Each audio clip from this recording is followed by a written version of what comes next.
Mas Toto mohon izin lagi baca buku apa? Aduh, aduh, dengan segala hormat ya, kenapa kok kita tuh kebanyakan ngomong mohon izin gitu. Hyperfocus itu adalah kondisi di mana attention span lo itu tuh nggak diganggu apa-apa kecuali untuk ngerjain tugas ini. Van, lu nggak pernah kepikiran pengen kerja di korporat gitu, Van? Iya, nggak ada keinginan. Enggak. Kenapa, Van? Karena udah langsung dikontrak balik ke rumah.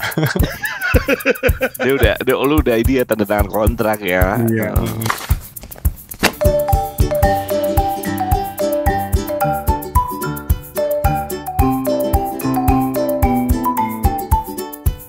Tok, lu lagi baca buku apa, Tok?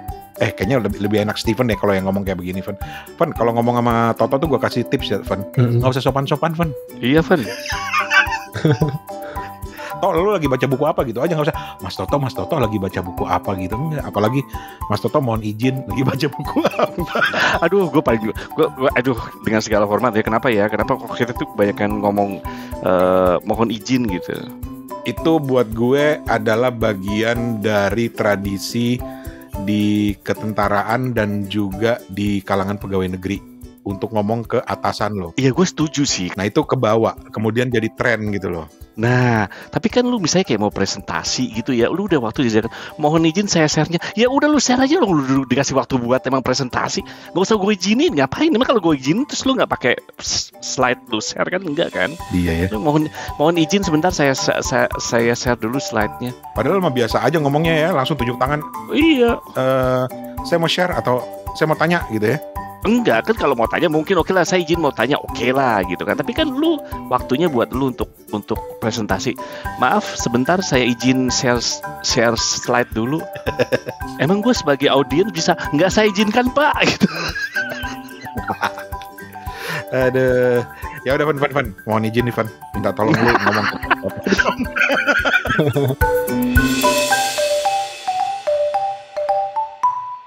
Mas Toto lagi baca buku apa nih? Oke, saya izin nih ya. Alah, Mau sharing. pegel gue. Katanya biar sopan. Ntar gue bilang, lu nggak sopan lu gitu. Nah, Bukan apa-apa. Gue pernah nih ke Indomaret nih. Dompet gue jatuh. terus lo main ambil aja. Enggak, tukang parkir. Gue gak nyadar dompet gue jatuh. Gue udah masuk ke dalam mobil, tukang parkirnya nyamperin, Pak mohon izin dompetnya jatuh. Oh iya, saya izinkan gitu sebelum lu, Pak. Oh silakan, izinkan, ambil aja, nggak apa-apa. Sombong banget. Lanjut, Pak. Gue lagi baca bukunya. Sebenarnya udah selesai sih baca bukunya Chris Bailey. Nah, Chris Bailey ini sebenarnya bukunya tipis sih, untuk ukuran kita bukunya tipis lah, karena cuma ada berapa halaman ya, 218 halaman isinya gitu, atau 215-an lah gitu. Sisanya notes, link gitu, yang biasanya kalau buku kayak gini notes sama link tuh Steven yang rajin baca. Nah, kalau gue isi baca ininya doang, baca isinya doang. Nah, Chris Bailey ini kan salah satu pengarang yang suka banget ngutang-ngatik masalah productivity gitu. Nah, dia itu ngarang buku yang namanya Hyperfocus gitu. Nah, kita kan tahu ya di zaman sekarang tuh attention kita tuh banyak terganggu gitu. Jadi kita suka nggak fokus. Mungkin gini, kalau gue seharikan buku ini, lu pernah nggak Ran di kantor gitu, atau mungkin lu lihat, mungkin Steven juga ya, lihat teman-teman yang kerja di corporate atau apa tuh kadang-kadang, aduh gue nggak bisa nih kerja kayak gini nih, gue ntar malam aja buat gue kerjain gitu. Atau lu ngerjain sesuatu yang sama tapi di siang hari, lu kok kayaknya bisa 2 jam, 3 jam gak kelar-kelar. Giliran udahlah ntar aja lah, mungkin agak sorean gitu kan, atau mungkin malam di rumah sejam kelar. Gua banget. Ya lu banget gitu, atau gua banget juga gitu. Nah, ternyata itu ada hubungannya dengan yang namanya fokus gitu. Jadi kita tuh memang banyak distraction banget gitu, Ran dan Steven ya. Distraction itu banyak. Jadi dia itu cuman bilang gini, bahwa lu kalau ngerjain tugas atau ngerjain task itu lu harus punya hyperfokus.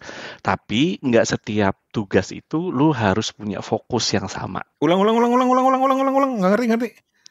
Setiap tugas itu lo harus kerjain dengan fokus, tapi nggak harus semuanya dengan hyperfokus. Itu yang gue tangkap dari dia. Oke. Karena kalau lu nggak mengalokasikan waktu buat hyperfokus, ya, itu lu akan kerja dengan yang namanya autopilot. Lu datang ke kantor, lu tiap hari kerja tuh periksa email, habis itu lu ngerjain report, ntar keganggu lagi sama email, ntar keganggu lagi sama telepon orang, terus bolak-balik kayak gitu kan. Ya itu yang namanya, dia bilang sih autopilot gitu. Kita biasa aja ngerjain itu tanpa akhirnya kita tuh nge-planning kerjaan kita atau nge-planning task kita atau tugas yang harus kita lakukan di hari itu gitu. Nah ini kata dia gitu, nah tugas itu pun dia bagi jadi 4. Jadi dia kalau lu lihat kayak kuadran gitu di bukunya dia ada kuadran. Ada tugas di sisi sebelah vertikal itu ada tugas produktif dan unproduktif gitu ya. Kemudian di sisi horizontalnya ada unattractive sama attractive. Jadi lu bisa lihat jadi kalau kombinasinya tugas atau task gitu ya, itu ada produktif yang unattractive, ada produktif sama atraktif, ada unproduktif tapi unattractive, sama unproduktif sama atraktif gitu. Nah kalau produktif unattractive itu biasanya necessary work gitu, setugas yang memang harus lo lakukan. Produktif sih, tapi memang unattractive, lo harus tetap lakukan gitu. Contohnya misalnya ada tentang lu bikin budget gitu kan. Bikin budget itu kan harus lu lakukan tapi unattractive. Kalau misalnya produk yang itu unproduktif sama unattractive. Contohnya apa sih? Ngeberesin meja lu, meja kantor. Itu kan tugas yang unattractive sama unproduktif sebenarnya. Kenapa lu harus beresin meja gitu kan. Nah, terus ada yang paling tinggi itu sebenarnya ya adalah kombinasi antara produktif sama atraktif. Yaitu ini yang disebut di mulut dia purposeful work atau di mana pekerjaan ini yang punya purpose gitu, punya tujuan yang bermakna buat lu gitu. Nah, pekerjaan tipe-tipe kayak gini ini yang lu harus punya hyperfocus. Kalau menurut gua lu utamakan supaya lu punya hyperfocus. Nah, hyperfocus itu artinya apa? Lu itu ngerjain tugas ini tanpa ada distraction sama sekali. Lu bener-bener nggak diganggu sama siapapun gitu ya, nggak diganggu sama email, nggak diganggu sama apa. Nah, di buku ini dia tuh coba memformulasikan gimana lu memilih task yang masuk dalam kategori ini gitu. Yang purpose lu atraktif dan produktif, atau disebut purposeful work. Salah satu contohnya adalah tugas itu yang biasanya kayak gini adalah tugas yang punya konsekuensial yang paling tinggi. Tugas yang konsekuensinya paling tinggi, misalnya kayak gitu ya, kayak gitu. Nah, hyperfocus itu adalah kondisi di mana attention span lo itu atau attention area lo itu nggak diganggu apa-apa kecuali untuk ngerjain tugas ini. Dan itu nggak banyak. Dan kalau lo udah punya hyperfocus menurut dia, kerjaan lo itu sebenarnya lebih cepat dikerjakan sebenarnya gitu daripada lo diganggu sama yang lain-lain. Nah, dia bilang sehari-hari itu kadang-kadang kita tuh terlalu autopilot, masuk kantor begini tanpa kita punya intention. Jadi menurut dia, attention itu meaningless without intention, dia bilang gitu. Atensi atau perhatian untuk tugas ini nggak ada artinya kalau lu tanpa intensi yang jelas dulu. Intensi lu apa ngerjain itu ya? Tadi balik lagi ke kuadran tadi gitu. Jadi lu setiap hari sebenarnya lu harus punya intensi, lu gue mau ngerjain apa hari ini, yang purpose lu, tugas apa yang harus gue kerjain sehingga gue punya hyperfocus. Dan itu nggak banyak ya, mungkin cuma 3, cuma 2 gitu. Tapi di jam-jam ini lu tuh benar-benar hyperfocus banget. Pokoknya benar-benar lu matiin HP, lu matiin notification email kayak gitu-gitu. Medsos gitu kan kadang-kadang terganggu ya. Nah, satu-satunya yang menurut tapi dia bilang gitu, walaupun tanpa distraction kayak gitu, lu tetap ada mind wandering juga lo, kata dia gitu. Nah, itu juga harus lu benar-benar catat gitu kalau bisa, kata dia gitu. Kayak gini, misalnya kalau lu kan ngerjain Ren, misalnya lu lagi ngedit gitu kan ya Ren, lu misalnya udah nggak ngelihat WhatsApp grup kita yang kadang-kadang celotehannya ngalor ngidul gitu kan, misalnya kayak gitu kan, nggak jelas, terus email masuk, telepon udah lu silence, nggak ada Shopee gitu, nggak ada gitu misalnya kan. Ada tuh gue di kantor, ini apa sih Shopee gitu ya. Bukan juga ini ya. So, kalau Shopee mau sponsorin kita sih kita oke aja. Tapi maksud gue akan ada distraction kayak gitu. Nah, kalaupun lu sudah steril dari distraction kayak gitu ya, ternyata tetap aja mind lo itu atau pikiran lo akan wandering. Wandering itu apa ya? Gerambiang gitu ya. Kadang-kadang kan bener ya. Gerambiang opo. Berkelana. Melayang-layang ke sana kemari gitu ya. Melayang-layang ke sana sini gitu kan. Kadang-kadang kan gitu kan. Tiba-tiba mungkin lo kepikiran, aduh gue belum ngasih uang beras nih ke bini gue misalnya kayak gitu. Kan gitu kayak gitu. Nah itu nggak apa-apa kata dia gitu. Tapi itu di-acknowledge saja semoga. Nah kalau lu udah tahu yang kayak gitu-gitu, nanti di kedepannya, kenapa dia bilang kita nggak autopilot? Jadi lu bisa planning juga yang kayak gitu-gitu bisa dihilangin gitu. Jadi gue harus begini, harus begitu. Intinya tuh sebenarnya itu aja. Tapi di akhir-akhir bukunya juga dibilang gitu, nggak setiap hal ya, lu itu harus hyperfokus. Jadi hyperfokus itu cuma ada beberapa task yang menurut lu penting aja di hari itu. Lu tetap nggak bisa yang namanya scattering fokus. Karena scattering fokus itu juga memicu kreativitas. Gue jadi inget bukunya yang tentang belajar matematik itu kan ada fokus. Ternyata begitu. Jadi lu memang lu nggak bisa, lu bisa tiap hari fokus, lu ngilangin gue mau ngerjain ini. At the end sebenarnya scattering fokus itu kan artinya lu tension, kadang-kadang email, kadang-kadang ini terus ini. Itu tuh juga memicu kreativitas juga. Jadi dia bilang kalau lu mau hyperfokus sebenarnya hyperfokus untuk hal tertentu, terus akhirnya lu selingin sama misalnya 90 menit atau apa, lu biarin aja lu ngerjain yang lain-lain, ngecek email apa, hahaha kayak gitu-gitu. Karena itu juga memicu kreativitas juga, dia bilang gitu. Tapi di hal-hal tertentu lo emang nggak benar-benar nggak boleh diganggu gitu misalnya. Dok. Ya, cuman masa, ya. Tok hilang tok. Apa hilang? Kedengeran kok. Kedengeran kok. Lah hilang. Bang Rani yang hilang. Mungkin. Ya ternyata dia mati biasa.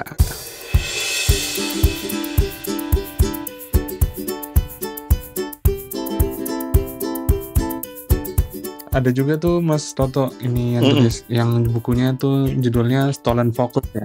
Stolen Focus itu bukunya Johanna Hariri ya. Stolen Focus itu bukannya juga. Gue belum baca Steven itu, tapi kayaknya itu lebih ke mana ya arahnya ya. Itu tuh lebih ke arah bombardir itu juga sama-sama sosial media. Nah mungkin menurut gue ya, gue belum baca buku itu, cuman gue pernah lihat buku itu warnanya biru gitu kan kalau nggak salah kan. Terus gue sempat baca sekilas. Nah bedanya ini tuh lebih ke arah day to day task kita aja gitu. Nggak terlalu apa ya. Nggak terlalu tentang dunia yang penuh dengan distraction gitu. Kalau yang gue tangkap karena gue juga belum baca full yang Stolen Focusnya Johanna Hariri ya. Siapa sih? Lupa gue namanya. Gitu. Nah kalau ini cuman tips praktis. Jadi kalau gue bilang ini tipe-tipe buku yang ini nih favoritnya Rani, buku self help. Hey. Jangan pancing-pancing saya ke arah itu. Jangan pancing. Tapi gue justru jadi penasaran. Secara realistis, bukan secara realistis sih, secara konkret, gimana sih caranya untuk bisa mencapai kondisi hiperfokus kalau menurut si Chris Bailey ini? Kalau gue yang gue tangkap sebenarnya dia nggak ada kasus yang ini ya, nggak ada gimana cuma hyperfokus ya. Artinya gini, kalau menurut dia tuh sebenarnya pertama itu tergantung dari tugas yang harus dilakukan. Gitu kan, harus tadi tugas yang lo lakukan, tipe tugasnya apa. Pertama itu. Jadi pertama lagi intention. Kalau lo merasa bahwa tugas itu memang penting banget, lo akan mencurahkan perhatian ke situ, jadi attentionnya. Nah, hyperfokus itu cuman artinya lo nggak ngerjain sesuatu yang lain, nggak lo diganggu, kecuali ngerjain tugas itu sendiri dalam jangka waktu yang lo tentuin. Jadi jangka waktunya berapa itu tergantung lo. Lo bisa aja mulai hyperfokus itu cuma 15 menit setiap harinya. Nggak apa-apa, karena kan susah juga gitu. Kalau lu nggak punya distraction selama 15 menit pun, pikiran lu juga kadang-kadang gerambiang kemana-mana kan gitu kan, selama 15 menit. Jadi lu yang bisa nentuin apakah 15 menit, apakah jadi setengah jam, apakah jadi 1 jam, itu tergantung lu gitu. Nah, gimana cara membentuknya? Kalau menurut gue, kalau gue yang gue baca dari buku ini, ya lu ya pertama menghilangkan distraction. Ngecek email kayak gitu-gitu jangan ada gitu. Kalau lu perlu menyendiri di ruangan, gue kadang-kadang ya sebenarnya buku ini sebenarnya ngingetin dengan cara gue juga kalau lagi di kantor atau lagi tempat klien gitu. Kadang-kadang gue nggak mau digangguin deh. Jadi gue matiin tuh, kayak misalnya gue pakai Microsoft Teams, gue do not disturb. Kadang-kadang HP pun gue sampai sampai gue bikin airplane mode kayak gitu-gitu. Gue menyendiri gitu. Nah itu nggak menurut dia sih itu udah hyperfokus sih. Tapi emang benar. Kalau gue pertanyaan gue selama ini ketika gue begitu kadang-kadang juga gue tiba-tiba gue inget lagi ntar malam mau rekaman kepo buku misalnya kayak gitu. Itu kan your mind tiba-tiba aja nggak ada kan gerambiang gitu. Tapi gerambiang itu kemana-mana. Nah itu memang lo harus bener-bener lo kontrol gitu. Nah kalau menurut gue hyperfokus tuh itu sih kalau yang gue tangkap dari dia gitu. Ini ngingetin gue sama bukunya si Rilo nih. Gue lupa persisnya. Bentar. The Pomodoro Technique. Nah, Pomodoro Technique itu, itu balik lagi ke gue tuh pakai Pomodoro Technique juga itu sebenarnya itu lebih tepat buat orang-orang kayak gue yang procrastinate banget gitu. Pomodoro Technique itu kan lu ngambil berapa waktu lu blok gitu kan untuk ngerjain satu tugas. Sebenarnya sama aja sih gitu. Jadi jangan ngerjain yang lain gitu. Dan itu sebenarnya cocok juga untuk orang yang procrastinate. Jadi udahlah lu kerjain ini aja. Ntar lu kalau keganggu sama yang lain. Nah orang procrastinate tuh kadang-kadang tuh ada dua kan Ran. Ada yang memang dia males, ada yang memang dia tuh justru sebenarnya perfeksionis loh. Orang tuh procrastinate itu bisa jadi karena dia perfeksionis. Jadi dia nunda itu karena dia merasa bahwa kalau gue kerjain itu percuma karena nggak bakal ada hasilnya juga. Gue belum tahu nih cara ngerjainnya gitu. Jadi intinya sebenarnya bagaimana membuat otak lo itu benar-benar fokus pada sebuah tugas pekerjaan ya. Yang makanya disebut sebagai hyperfocus ya. Betul, tapi sebenarnya bilang nggak semuanya lo pakai hyperfocus kata dia gitu. Kerjaan yang penting aja. Misalnya kalau gue bikin report yang memang yang most konsekuensial aja gitu. Kayak misalnya ngedit gitu. Misalnya kalau lu buat lu contoh ya gue nggak tahu atau bikin proposal gitu kan lu nggak bisa diganggu gitu. Ini kalau nggak gue kerjain nggak bisa nih gitu. Tapi nggak semuanya lu hyperfocus gitu. Betul. Itu jadi ngingetin gue kalau mau ngedit itu malam gue nggak bisa diganggu oleh apapun. Tapi akibatnya apa? Mencari situasi di mana gue nggak bisa diganggu itu susah gitu loh. Akibatnya molor terus. Iya betul. Nah itu yang dia bilang terus. Is okay, tapi karena dia makanya hidup lu tuh jangan jadi autopilot doang. Kalau autopilot lu akan berulang gitu. Ntar lu ngedit, ntar keganggu yang ini, ntar gue bikin report keganggu yang telepon gitu. Itu semua memang perlu, tapi lu harus benar-benar lu kerjain. Gue ada satu klien dulu ya, salah satu mining company itu keren banget loh. Dia bilang kita tuh udah kebanyakan meeting, kita tuh udah kebanyakan ini. Gini deh, kita blok aja di hari tertentu janjian semuanya gitu ya. Senin Selasa gitu jadi jam segini itu dia bilang namanya flow time, dia bilang gitu, di blok pagi sampai siang atau siang sampai sore gitu. Itu pada saat itu nggak boleh ada meeting, setiap orang nggak boleh ngecek email, nggak boleh nelpon satu sama lain. Itu benar-benar buat lo fokus buat kerjaan 4 jam itu gitu. Wow. Dan memang terbukti ya kayak gitu sampai dia bikin policy kayak gitu. Itu itu lama banget ya. Gue bilang keren juga nih ya. Karena kebanyakan kita kan nggak sadar ya. Itu sama yang dilakukan sama Jeff Bezos. Oh gitu. Oke. Dia udah capek banget gitu ya orang datang dengan presentasi segala macam. Jadi dia bilang dalam satu waktu kalau nggak salah sekali seminggu atau gimana. Pokoknya setiap meeting gitu nggak ada lagi deh bawa presentasi lah, nggak boleh. Pokoknya bawa pulpen aja udah. Ceritain gitu loh. Gitu. Dan ngomong-ngomong soal Jeff Bezos, konon kabarnya temannya Jeff Bezos sesama orang kaya dunia, orang kaya banget, yaitu siapa namanya pendirinya Tesla? Siapa? Elon Musk. Itu pakai teknik Pomodoro. Konon kabarnya begitu. Jadi ini buat teman-teman yang kita mundur dikit ya, teknik yang namanya Pomodoro itu adalah sebuah teknik manajemen waktu. Jadi lu cari pekerjaan yang lu mau fokuskan, lu pasang timer 25 menit, kerjain itu sampai timernya bunyi, istirahat sebentar, pulang lagi selama 3 kali. Tapi selama 3 kali itu lu seling dengan waktu jeda yang agak panjang gitu. Terus melakukan itu gitu sampai pekerjaannya selesai. Itu Pomodoro Technique. Bisa dicari kok bukunya kok, karya Francesco Cirillo, The Pomodoro Technique. Ya, Bapak Steven gimana? Yang tidak orang corporate. Enggak orang corporate juga berarti dia juga harus fokus kan pada pekerjaannya kan? Bisa jadi. Misalnya dia lagi ngerekonsal jumlah buku-bukunya, tiba-tiba dipanggil nyokap bokapnya gitu, sering banget kayak gitu. Bisa jadi menggunakan teknik. Gimana, Pan? Berarti seru banget ini dan praktikal bukunya. Tapi yang aku tanyain tuh kayak kalau kita pengen hyperfocus tuh berarti misalkan di-planningin, ditulis misalnya di buku agenda kita misalnya ya. Itu bisa aja ya, Mas Toto ya? Bisa, cuman dia bilang beda dengan to-do list ya. Kalau to-do list kan semua hal yang memang harus lo lakukan. Kalau hyperfocus tuh dari sekian banyak tugas yang harus lo lakukan, lu pilih mana yang mau hyperfocus. Itu yang paling penting dulu. Jadi nggak semuanya gitu. Kadang-kadang kan kita punya to-do list banyak banget kan ya. Bikin proposal misalnya kayak gitu, terus ngedit misalnya kalau kepo buku nih, misalnya, terus apa lagi, teleponin, dan kan banyak tuh. Tapi kan nggak semuanya harus butuh hyperfocus gitu. Hanya tugas-tugas yang tadi diklasifikasikan tugas-tugas yang the most cost.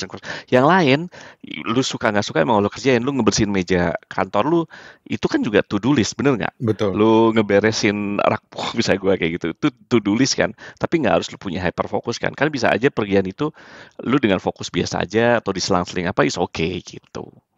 Kalau lu kan, kalau gue dan Toto nih, Toto sendiri ya, maaf ya. Budak korporat.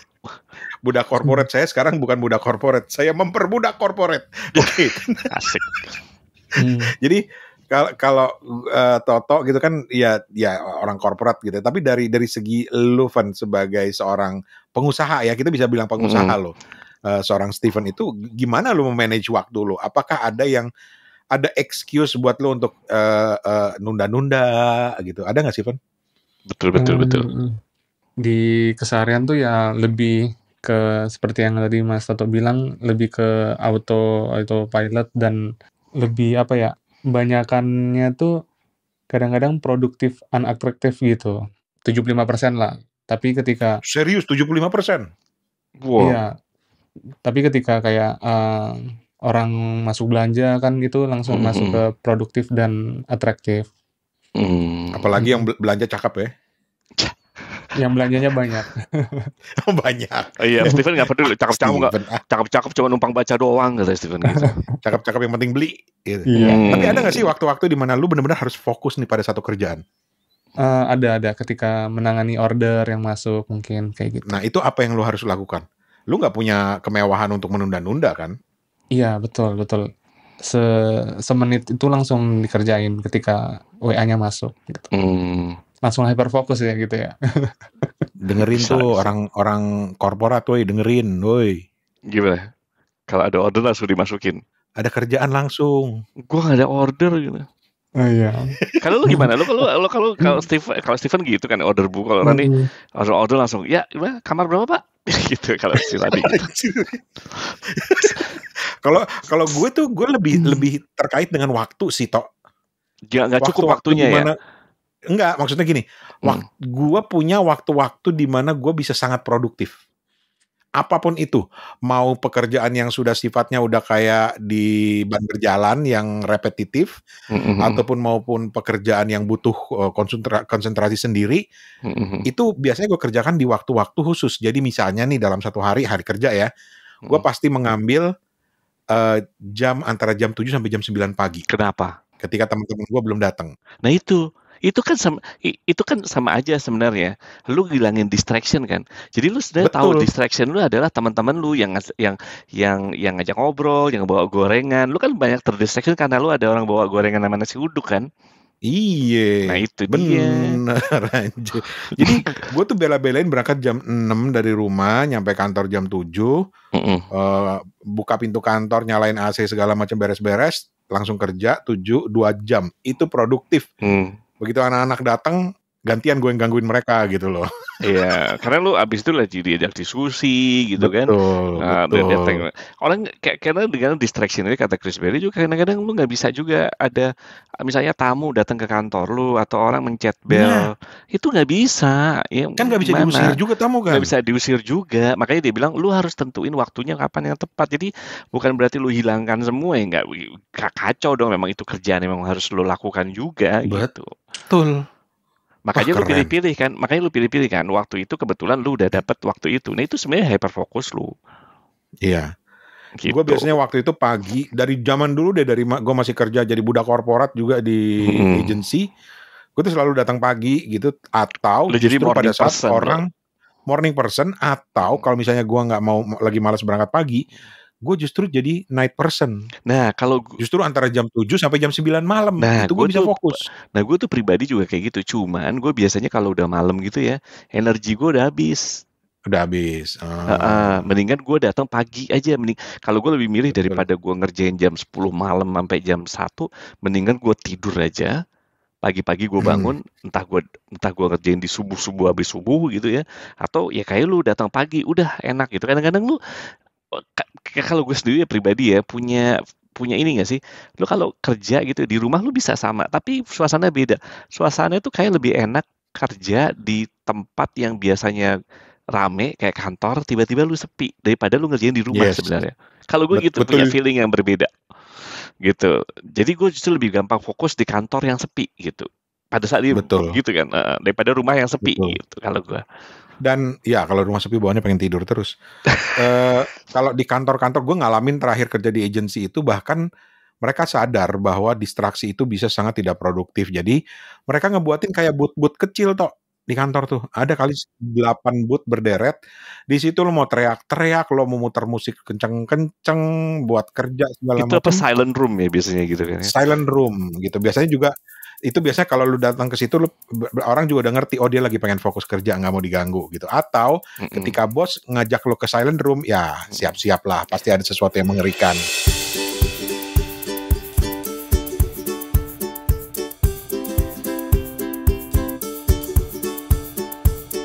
Nah, Chris Bailey ini nulis juga, gue lupa di mana gitu, di kantor siapa gitu, dia bilang bahkan ada sebuah kantor yang mempraktikkan gini, dia nggak punya silent room kayak gitu, tapi di setiap mejanya itu ada lampu. Dia udah janjian gitu bahwa kalau lampu ini nyala, nggak boleh ada satupun orang yang ngeganggu orang itu gitu. Menarik. Jadi udah fokus. Jadi lu nggak perlu ada silent room gitu ya, nggak perlu lu ini, tapi udah pasti lu itu nggak diganggu sama sekali gitu. Ketika itu, walaupun di kantor itu juga dia bilang gitu ya, kita pun membatasi hyperfocus atau undistract time ini, karena kata dia ini benar-benar ini banget, juga benar-benar addiktif kata dia gitu. Jadi sehari itu cuma dijatah 3 jam untuk hyperfocus di kantor ini. Kalau berapa jam gitu gue lupa ya, berapa jam. Karena dibilang addiktif banget ternyata orang tuh dengan kondisi seperti itu. Addiktif tuh maksudnya seneng nggak diganggu, bisa kerjain tugas. Ya, gue pun sendiri gitu kan. Gue mau ngerjain gitu. Jadinya itu juga dibatasin gitu. Karena kan bagaimana orang butuh interaksi, butuh integration sama teman-teman yang lain gitu kan gitu. Apalagi kantor-kantor modern sekarang kan yang namanya punya ruangan masing-masing itu kan sebuah kemewahan kan. Minimal lo punya cubicle kan. Malah sekarang kalau gue lihat sistemnya malah sekarang open space ya gitu, nggak sistem cubicle lagi. Kalau zaman yang kantor-kantor sekarang tuh yang gue lihat semua orang tuh lebih egaliter gitu, lebih ke open space gitu. Ala Jepang itu, jadi ruangannya luas, anak buahnya duduk di situ, nanti yang paling ujung pasti bosnya gitu. Gue malah ngeri itu, terakhir gue di agency tuh kayak gitu tuh, nakutin juga tuh. Cuma memang disediain ruang-ruang recreational room katanya, walaupun anak-anak ke situ tuh ada bantal-bantal kecil segala macam, tapi mereka pakai buat kerja, buat meeting segala macam. Oke, seru. Itu tadi judul bukunya adalah Hyperfocus: How to Work Less and Achieve More. Terbitan 2018 ya? Ini sebenarnya buku lama. Buku lama ya, oleh Chris Bailey. Chris Bailey, betul. Oke. Menarik. Kenapa pengen baca buku ini dan kenapa beli buku ini? Karena kalau menurut gue sekarang itu kita tuh distraction-nya gila-gilaan ya. Dan banyak buku udah ditulis tentang itu. Memang kita suka lupa bahwa attention span kita tuh juga terbatas gitu. Space atensi kita juga terbatas kalau menurut Chris Bailey, dan kita tuh diborbardir sama, apalagi sekarang ya, zamannya distraction tuh masuk berulang-ulang dari mulai chatting. Dan kalau zaman dulu kan nggak ada gitu. Email aja dulu gue inget banget tadi barusan cerita sama temen gue barusan ketemu sama temen gue. Dulu email sampai kita tungguin, kita refresh berkali-kali nggak datang-datang. Sekarang ya Allah. Sekarang kalau saya tungguin email kayak baca malah gitu kan. Itu email, belum lagi WhatsApp, belum lagi ini. Jadi itu Steven kalau lu tanya apa, jadi sekarang tuh memang kita butuh fokus gimana gitu. Udah attention kita semakin berkurang, ya kita butuh fokus yang kayak gimana, karena pekerjaannya lebih banyak dan harus diselesaiin gitu. Jadi itu yang membuat gue ini baca buku ini. Gue malah penasaran nanya Steven, Van, lu nggak pernah kepikiran pengen kerja di korporat gitu, Van? Dulu waktu lulus kuliah atau mungkin sekarang gitu, lu nggak pernah ada keinginan itu? Iya, nggak ada keinginan, belum. Gokil, kenapa, Van? Karena udah langsung dikontrak balik ke rumah. Lu udah dia tanda tangan kontrak ya. Iya, udah paten ya. Tapi dalam artian dari kemauan lu sendiri, lu nggak pernah ada keinginan itu? Nggak ada memang. Wow, gue jadi saudara lu deh, Van. Mau, Van, masuk kakak lu, Van. Kenapa jadi masuk kakak ya? Ya kan biar dianggap saudara. Jadi kan gue bisa kerja kayak alah pasti.